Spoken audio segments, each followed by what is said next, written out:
കൊരുത്തു വെച്ചതാരാണ്? അയ്യോ എന്റെ പൊടിയും കൊച്ചാട്ടാ ഇരിക്കുന്ന ഇരിപ്പ് കണ്ടോ? എന്നെ കൈവെള്ളെ കൊണ്ട് നടന്ന ആളാ, ഇപ്പൊ നേണ്ട് കരിഞ്ഞ് എന്റെ കയ്യിൽ വെള്ളയിലിരിക്കുന്നു.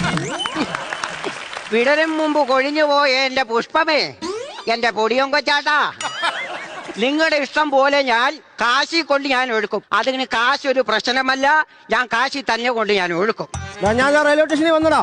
എടാ നിനക്കറിയാവേ, അപ്പൂപ്പന്റെ ചിതാഭസ്മം ഒഴുക്കാൻ പോകുന്നു പറഞ്ഞു ഞാൻ വീട്ടിൽ നിന്ന് ഇറങ്ങിയതാ. ഗോവയ്ക്ക് പോകുന്ന കാര്യം ആർക്കും അറിയത്തില്ല. എന്റെ പൈസയോ? ഞാൻ വീട്ടിൽ ഇരുന്ന് ആർട്സിനെ വിറ്റില്ലയോ? ഹാൻഡ്സ് അല്ല ആർട്സ്. ഒന്നിക്കുള്ളുണ്ടെങ്കിൽ അവിടെ SC ഇറക്കണം. ഞാൻ സ്പോക്കൺ ഇംഗ്ലീഷ് പഠിച്ചാ. എന്റെ വീട്ടിലുണ്ടോ എന്തോ ഇരിക്കുന്നേ? ആടില്ലയോ? പശു ഉണ്ടോ? എത്രണ്ണോ? 3 അപ്പം പശൂസ് അതിനെ വിട്ടിട്ട് പെട്ടെന്ന് വാ. ഓ അമ്മൂമ്മേ, ജയന്തി പോയോ? ജയന്തി പോയിട്ട് 2 വർഷമായി. സുധാകരന്റെ മൂത്ത മോന്റെ കൂടെ അല്ലയോ പോയത്? അപ്പൊ 2 പിള്ളേരും ഉണ്ട്. അവിടെ ആരാ നീ? നിങ്ങളുടെ നാട്ടിലുള്ള പെണ്ണുങ്ങൾ ഒളിച്ചോടി കഥയല്ല ഞാൻ ചോദിച്ചേ. ജയന്തി ജനത ട്രെയിൻ പോയോന്ന്? എനിക്കറിയത്തില്ല. ഓർണത്തെ കെട്ടി വലിച്ച് ഒരു 10-25 എണ്ണം അങ്ങോട്ട് കൊണ്ടുപോയിട്ടുണ്ട്.